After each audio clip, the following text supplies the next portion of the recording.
The question was if Team NIGMA could play with tempo with their lineup, and we got a resounding yes, they can. And the man of the match, Miracle on his Tiny, he crushed it.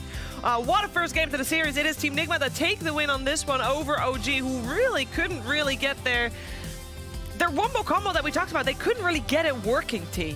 No, yeah, I think just the entry to the game from Miracle was outstanding. He finishes 37 out of 47 kills he was part of, and they just got sponsored by Etihad Airways, right? Yeah. And it was Tiny Airlines the entire time. It was insane. Just every single clip, thank you. Every single clip was just a toss here, a toss there. Where are they going? And just poor positioning. Not even poor positioning, just good constant play. Good play. It was refreshing, really, to see this. It was a solid game of Toto. Yep. I think OG played all right under the circumstances. NIGMA had too much to handle. I really liked everything from the itemization, the way they were playing, both GH and Miracle just popping off. Yeah. Item build from Terrorblade as well, I thought was perfect. I was thinking about Dragonlance. We don't see that, we don't remember, but that was pretty core on T back in the day. You can actually outrange a lot of the Deuce's auto attacks. In addition, Diffusal Blade. There we go. Yes. Beautiful stuff. You liked it? Really OP. Loved it, yeah. And then if you ever play against OG, guys, hot little tip, Warlock. This is the hero. A team that wants to group up as 5 and run at you, you pick Warlock, you ban some of the purges, and then they have to itemize for it. So I think Warlock is a hidden MVP as well, just for the anti-OG style. Yeah, and speaking of OG and team fights, Purge wants to talk to us about that. Hello, thank you. OG had some good things in mind. Ice Blast combos, there's a lot of damage that comes out of Hoodwink. They can use this to kill important heroes to start the fight off. But this is basically the only time for most of the game that we ended up seeing that happen. Here's Tiny obviously had an amazing early game. Here he's 5-0-2. They get aggressive on the enemy tri-lane with his fast Blink Dagger. GH follows up. They land all their combos successfully. And then it's up to OG to finally do something in response. They rupture Miracle. They try to Ice Blast him. That doesn't fully end up working. They have to roll into him, committing Earth Spirit's life and a Boulder Smash. They put a lot of effort just to get him low. And yeah, they shoot the TB as well, which is nice, but it just feels like it's much more difficult for OG to win a successful team fight with the heroes that they have. Tiny can jump in, get kills, start fights off. If they hookshot on top of Thompson, he's going to have a bad time because it takes him time to get through the cogs if he doesn't have his ulti ready. And even here, where Medusa goes to defend the mid lane, Tiny just blinks and tosses him back, forcing the ultimate reaction. It was just time and time again, NIGMA initiating fights in a much easier way that made the engagement and the rest of the game just feel really simple for them. Eventually, how did this fight start? Oh, they actually jumped on ILTW with the Ironwood branch. This fight felt okay to me. They kill Terrorblade at the start of things. That's what they want. But once again, what happens is Ana turns his ulti on, he runs in, and they all just leave. And it feels like the worst Medusa ulti I've ever seen. Ana coming from a different angle here, which gave them some advantage, but look how long it's taking them to kill Kuro. They don't want to spend a lot of spells on him. They don't have a huge amount of single target damage. Definitely one thing missing from their lineup. And once again, GH constantly targeting Thompson, putting him out of position, and giving them opportunities for the eventual rundown. They end up running down both of these two guys, diving under tower. They just got this advantage. They brought it to OG. They took great fights, and they made it so their ultimates were difficult to execute in a strong way. Thank you very much, Purge. Yeah, I mean, the fights were a little rough for OG indeed to get everything together. And we did say at the start of the game that we were going to take an extra close look on the mid lane. Tiny versus Hoodwink. We don't get to see Hoodwink mid ever. This was the first time, actually, definitely in the upper division of the Western European Deep Sea League. And Cal, what's your thoughts on that after you saw Tiny versus Hoodwink? It's going to be banished. Sheaves, that was the first and last time. We're probably going to see the Hoodwink mid. I think that you look at Tiny, pretty standard, pretty stable. It's just so much easier to have high game impact. I felt like Thompson was playing the hero pretty damn well, but I'm left still confused as to what it does to win a game. What does it do to win a game? Well, it applied pressure with the team. Yeah. I think that's the main thing. They were getting decent pickoffs. He was very active early on. Just this simple discrepancy is Tiny does it independently with a Blink Dagger, whilst Hoodwink needs that +1. And we said during the draft how Ursula Satsuka, he's going to be the sacrificial lamb. And it was like that in the scoreboard. He had many deaths.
We've got game 2! Woo!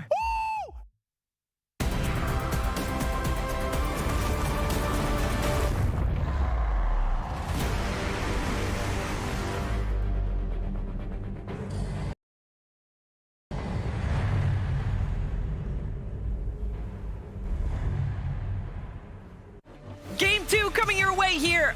OG between Team NIGMA. Ah, wow, words. Go Shiva. Between OG and Team NIGMA. Welcome back. It's Dream League Season 15, powered by Intel. And of course, it's the upper division of the Western European DPC League. And I can't wait to see what these two teams are going to draft against each other. We had a little bit of a cutesy draft, I think I can say, from OG for this first game. But they know what to do when they're game down. We actually saw this very scenario last season where OG lost game 1 of this best of 3.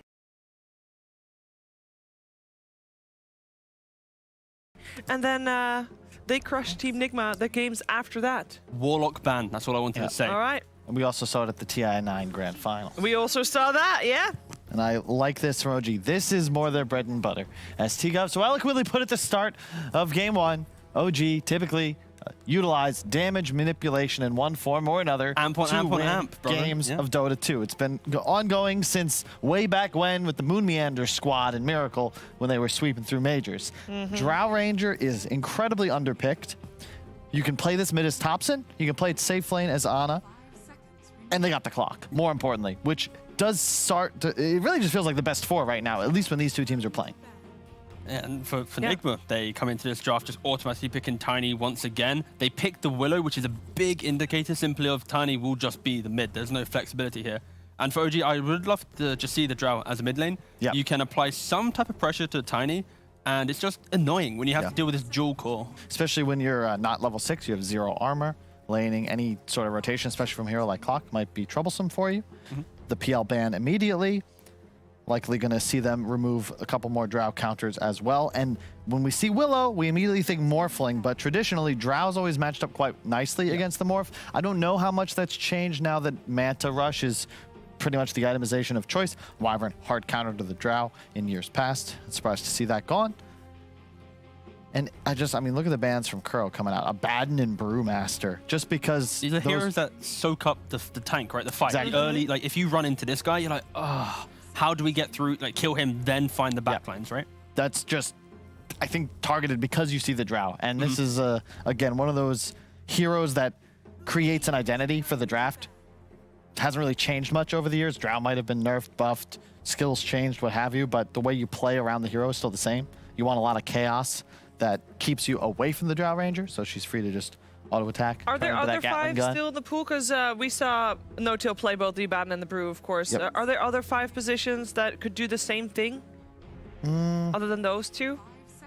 I mean, you can get wild. I've seen Tide Hunter as an example in NA a couple times. I just want to see a melee 5 that can be that guy, right? Because Clockwork is a reinitiator. Sometimes can initiate with good, like with the good vision, but just a melee 5 enabling a ranged core that can at least run up first and tank. Axe.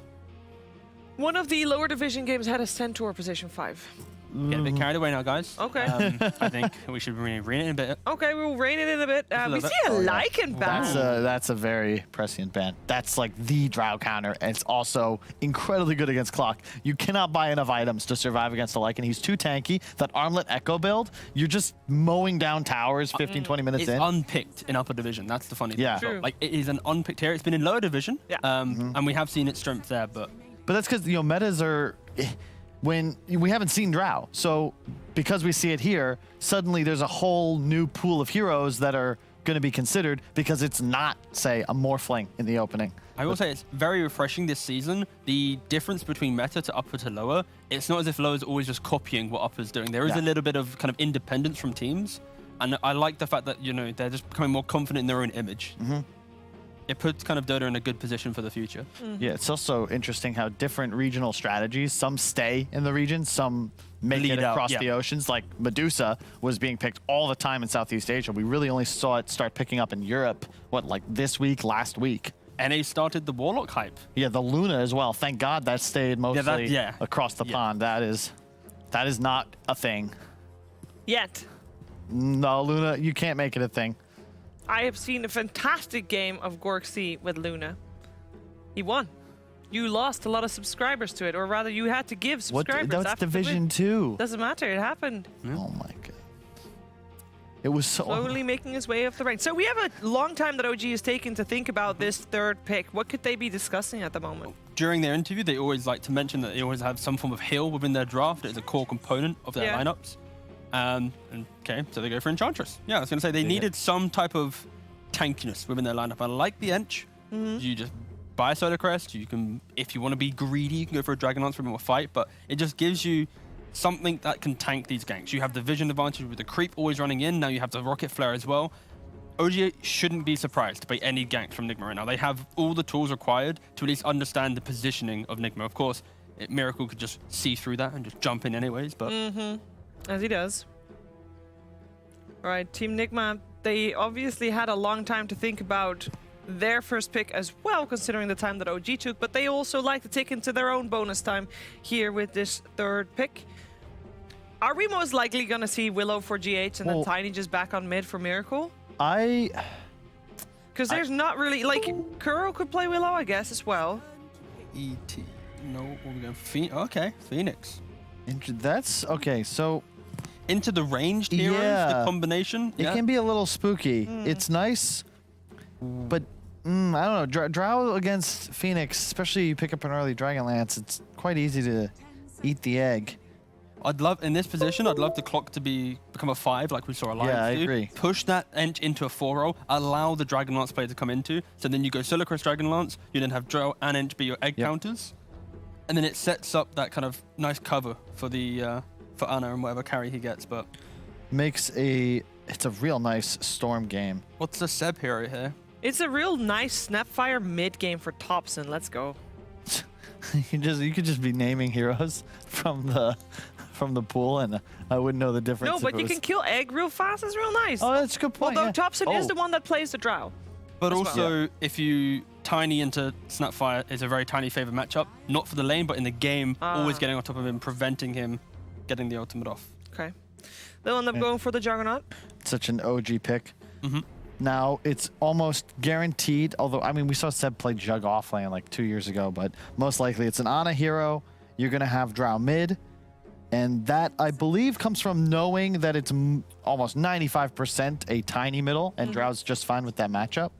Both supports really don't add too much either. Theoretically, you could get a kill with a nice toss back into a Bramble, but easier said than done. You'll need some levels on the Tiny to get that through. Yeah, OG had a very similar draft when they played against Team Secret in the first game. And the only thing that we are lacking so far is a tanky offlaner. They had the Darkseer last time around, obviously banned. You know, it could be a great Furion game. I don't know if that's something anybody wants to pick nowadays, but I swear, Mind Control, Nature's Prophet is one of my favorite hero player combinations.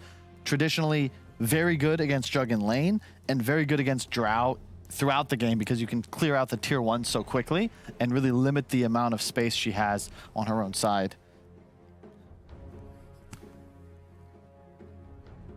Alternative is always an Axe, you know, your standard Blink Initiator. Could go for a Slardar. I'm currently just trying to think about this Enchantress, and I think there might be more to the pick than we're currently giving it. Okay. Like, potentially it could just be like a core Enchantress here, where you have 7 Clockwork Enchantress? Ench. Yeah, like a 7 Enchantress. You apply a lot of laning pressure, and it gives you that kind of clumping. Yep.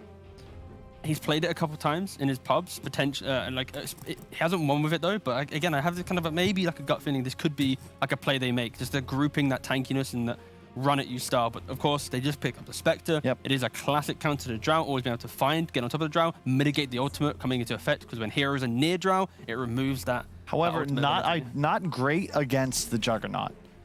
It doesn't really allow NIGMA to play with as much tempo. Their team fight's going to be fantastic. But style's changed for sure. Exactly. This is a slower approach, right? And I swear, Kuro does this to me every series because they'll come out the gates in the first, they'll crush. Swinging. So, like, always with this adrenaline pumping. Yeah, doubling, like 2 kills a minute. And then the next game's like, all right, guys, that worked so well. Let's slow it down. Let's farm. Let's play for the 40 minutes plus and hope for the best. And now it'll be OG, in theory, in the driver's seat, able to play aggressive. Max ban. I'm telling you, man, I think MC... I want a Furion because it allows them to play quick. Is Darkseer in the pool? Nope. No, Darkseer's banned out. They banned out themselves. What? All the offlaners pretty much Could banned just out go in the for a final four. Slardar. They obviously played Darkseer, Bloodseeker in the previous game. Still in the pool. Yes! They go for it. They did it, baby. There we go. We don't see this ever, but I love this pick. Because I didn't want just a standard initiator, and we're like, oh my god, it's going to be slow. Now they have easy tower damage. They just got under lock. And yeah, puts OG into a spot where we're like, okay, we have to now still be the ones that limit the pressure. But, man, this is a TI draft right here. Both these teams know what's on the line. Yeah, I think just the response though from the Furion and then the Underlord covers them pretty nicely because that early pressure, it's all about just having the right matchup. Underlord goes to the right lane, defends the tower, and I think the key thing for NIGMA is it's a completely different script from game one. This game, if Miracle jumps in and they have ultimate from Spectre, they should be able to find a kill, but then it's not like there's layers of initiation coming in through. Like a lot of ranged heroes, so it's all on Spectre to have the items to cushion that jump with a Miracle. On the flip side, OG, Thompson gets 1 or 2 items. He pairs with Ana with an active item. They're going to be pressuring non-stop. So yeah, it's all on NIGMA to choose the right fight. If they ever waste a Haunt, if they ever give up Roshan, this game can get difficult and back and forth. It's OG with the insane choke point control and just all around sustain and long team fight. Yeah. Whereas NIGMA, they want poke and prod, skirmishes. They can abuse global TPs. They want to take towers early, and the game gets way simpler for them. But taking 2 tier 1s before 10-12 minutes while maintaining control of their own is huge for them in this game. And we said that they might want to slow things down with the Nature's Prophet. That's no longer the case, right? They can still set high tempo. Yeah. They're going to be able to push OG around the map, opening up the map for Spectre to farm. And that's the key thing. If Spectre can get to a couple items, this will be a very close game. I think it's a Manta Diffusal game, and all of a sudden Thompson gets hopped on, and it's like, he's just dead. I heard close game. I'm excited. Looking forward to this game too. Let's see if we'll get a game 3 out of it as well. We're going to find out together with Odie Pixel and Fogged. Thank you very much, Steve. We are indeed. I mean, what do you reckon, Fogged? We saw in game 1. Didn't actually end up as maybe close as we expected. NIGMA looking to be that little bit ahead of OG in the opening of this series.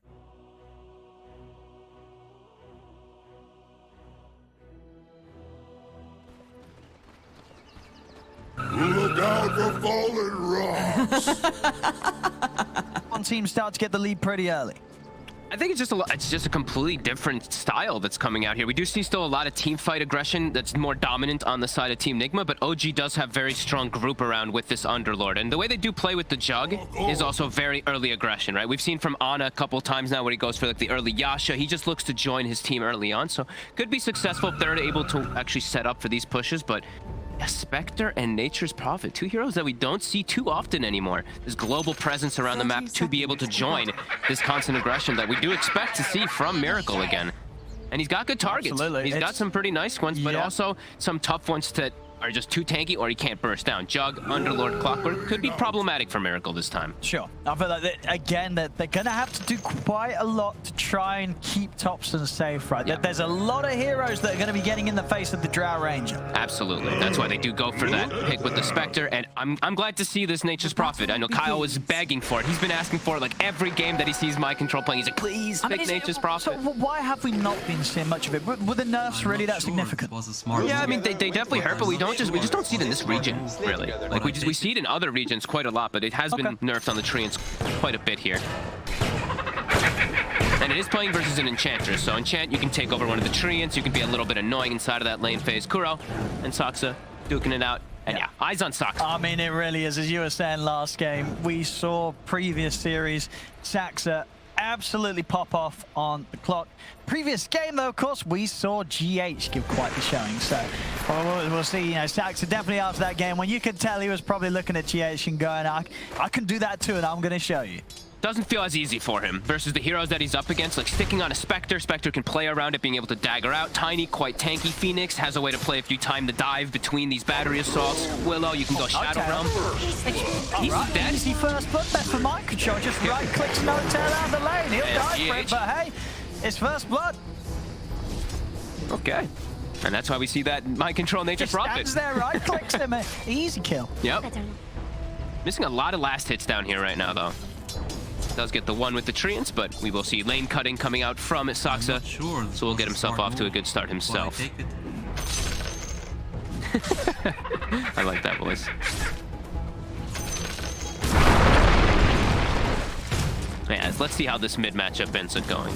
If he's gonna actually be able to slow down Miracle at all. Feels like Miracle should just be able to farm quite well, but Topson, we've seen what he does on this draw. He goes what, 1-1-1, and then stats for the first like 7 levels or so. Until he hits level 7, then he gets I think 2 points or 3 points, and then he starts normally leveling his skills up. But tries to get that stat advantage at least in mid lane quite early on, from what I've seen. And as immediately, yeah, he takes stats. So 1-0-1, stats put into the point onto this Drow Ranger. As yeah, Miracle. Constant aggression coming out onto him, so rune control will be important so that he can keep the sustain up, but should be able to with all these water runes. Topson's gonna definitely look to contest them.